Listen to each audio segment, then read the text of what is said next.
5 minutes and counting. Video 95. Yesterday was Father's Day. Had a great day with the kids and the family. But didn't get much done. So there's nothing to report on. As I said in yesterday's video, changing the format of these videos ever so slightly. So rather than waiting to the end of the day, we're gonna start the day with making these videos and analyze the performance of the previous day, and then talk about what tasks I've got ahead of me for the day. As I said, yesterday was Father's Day, with the kids, with the family, and yeah, man, nothing happened. Nothing happened.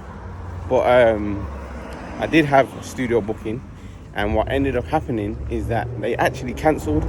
But that was good for me though, because with that cancellation, it was non-refundable, so I was still able to keep the money, and I didn't waste my time because I went down there to rearrange the studio to accommodate the studio booking.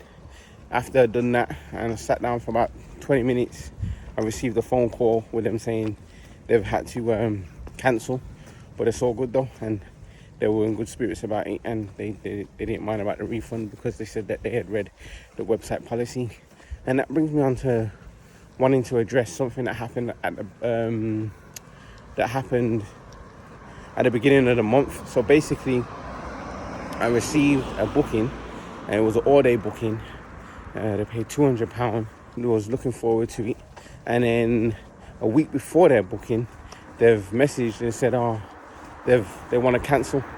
And I've just done the refund, I've just done it out of a goodwill gesture. But on the actual booking site, it does stipulate that there is no there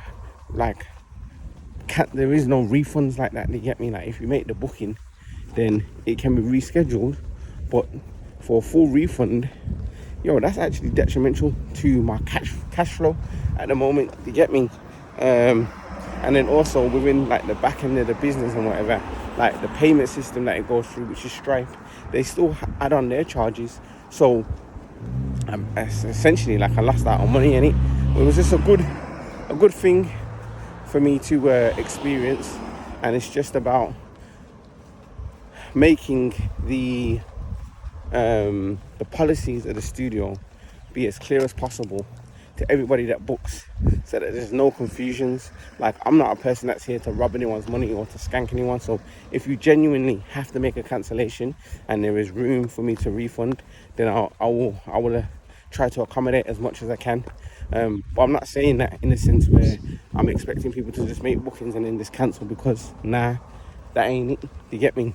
And even within that cancellation, like, I can't refund the whole transaction, as there is costs that are occurred on my side. So it's a little lesson and something that needs to be implemented and made a lot clearer to future customers of the studio. In regards to today though, I've already done my outreach. So because we've got that Facebook ad running that is generating a decent amount of warm leads, so yeah, done the outreach.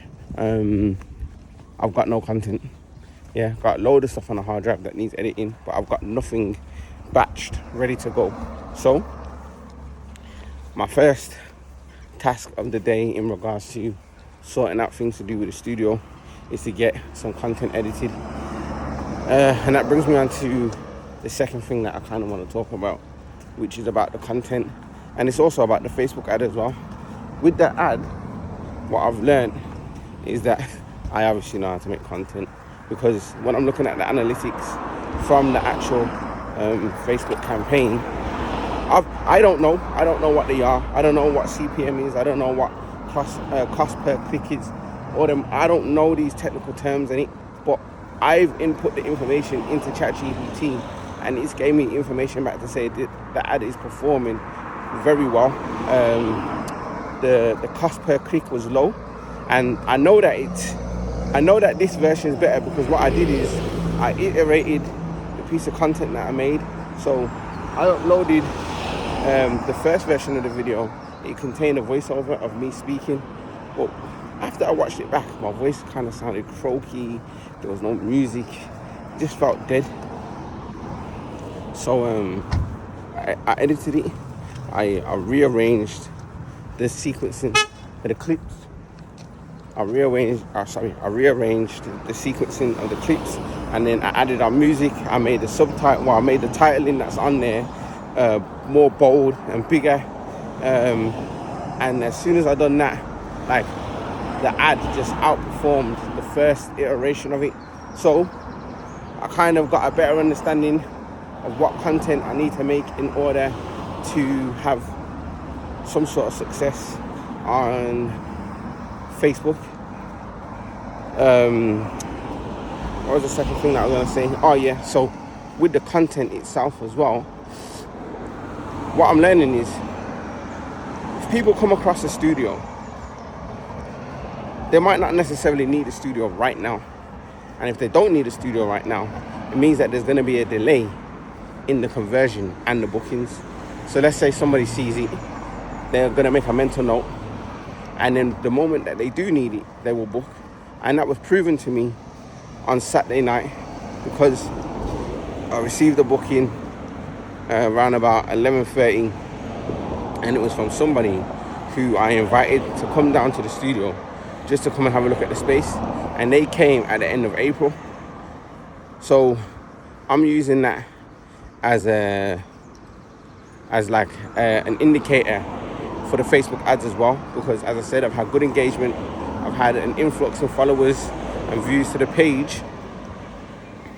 But the reality is because of the way that the ad's designed, there is no time restriction in terms of like there's a special offer or anything like that. It's just an open ad to say the studio's here. So people will make a mental note of it, and then they will book when they've got a project, when they've got the finances, just basically when they're ready to make a booking. So that's another thing that I need to take into consideration when making a Facebook ad, and having an understanding of how to generate leads and to create quicker conversion in regard to bookings. If I am, or should I say when I do make another ad, yeah, there has to be ads that are literally just there for visibility and presence. So it just lets people know that the studio is there. But then I also need to have time specific limited offers that would then, it's not even about force people, but it's just going to give them, what's the word now, like a confinement of time. It's going to give them a time frame to act within, because obviously it'll be a limited time offer and it's happening there and then. So if they need that service and they need it within that time frame, it will push them to convert and make the booking in it. So that's me looking at the analytics, that's me looking at the performance of stuff and trying to what's the word now, trying to change the way in which that I'm doing things to get better outcomes. So yeah, man, in regards to Speedy and what he said to me in his response yesterday about I need to be more analytical, and looking at the analytics is what is a part of consistency that I'm probably missing. I would have to disagree, you know, my bro, because I actually do. I really do. But where I will agree with you is that it's not that I don't look at the analytics. I just think it's the implementation of looking at the analytics and being consistent with putting them in play. I will look at the performance of everything. I will try and get a good understanding of it, and I will attempt to do it. But maybe the attempt is weak and it's not good enough.